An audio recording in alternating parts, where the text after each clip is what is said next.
आणि फुटीर खासदारांसोबत शिंदेंची ऑनलाईन बैठक झाल्याची माहिती आहे। रात्री 30 ते 35 मिनिटं ऑनलाईन बैठक घेतल्याची माहिती समोर आली आहे। ऑपरेशन टायगर यशस्वी झाल्याचा या बैठकीमध्ये दावा केला गेलाय आणि बैठकीमध्ये 6 खासदारांना एकनाथ शिंदेंनी आश्वासन सुद्धा दिलंय।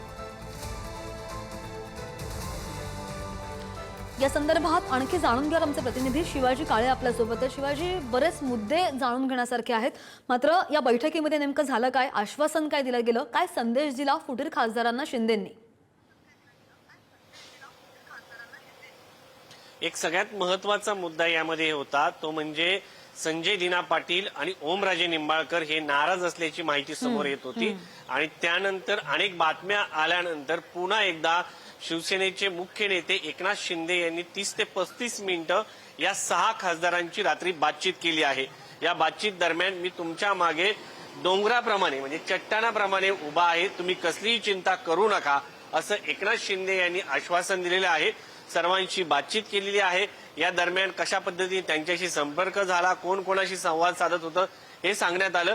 खास करून आज 11 वाजता संजय दिना पाटील 6 खासदार जे फुटीर समोर येत आहेत त्याच्यापैकी संजय दिना पाटील हे बैठकीला उपस्थित राहण्याची शक्यता व्यक्त केली जात होती आणि ते माध्यमांशी फोनवरती बोलून सांगितलं जात होतं की मी कुठे गेलेलो नाही।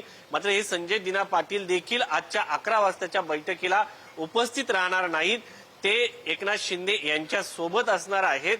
एकनाथ शिंदे यांनी सर्वांच्या महत्वाकांक्षा, आशा, अपेक्षा जाणून घेतलेल्या आहेत आणि सगळ्यात महत्वाचं या खासदारांमध्ये सर्वांनाच जवळजवळ मंत्री होण्याचं आश्वासन जे आहे ते देण्यात आलेलं आहे। त्यामुळे मंत्री होण्यासाठी अनेक खासदार उत्सुक आहेत, त्यांचे जे पीए असतात साहेब आता मंत्री होणार आहेत या आवेशानं, या उत्साहानं माध्यमांशी बोलताना माहिती देत आहेत आणि त्यामुळं यांच्यामध्ये आता नवा वाद निर्माण होण्याची शक्यता आहे। खास करून मराठवाड्यातील ओमराजे निंबाळकर, त्याचबरोबर जर पाहिलं तर मराठवाड्यामधील संजय जाधव, त्याचबरोबर आपण पाहिलं तर संजय देशमुख आणि नागेश आष्टीकर या 4 नेत्यांमध्ये आता मंत्रिपदासाठी रस्सीखेच आपल्याला पाहायला मिळणार आहे।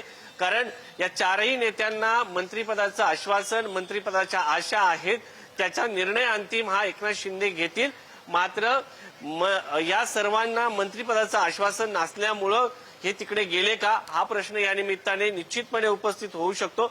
बाकी सगळे मुद्दे समोर आहेतच, मात्र या 4 नेत्यांना मंत्रिपदाची मोठी आशा अपेक्षा आहे।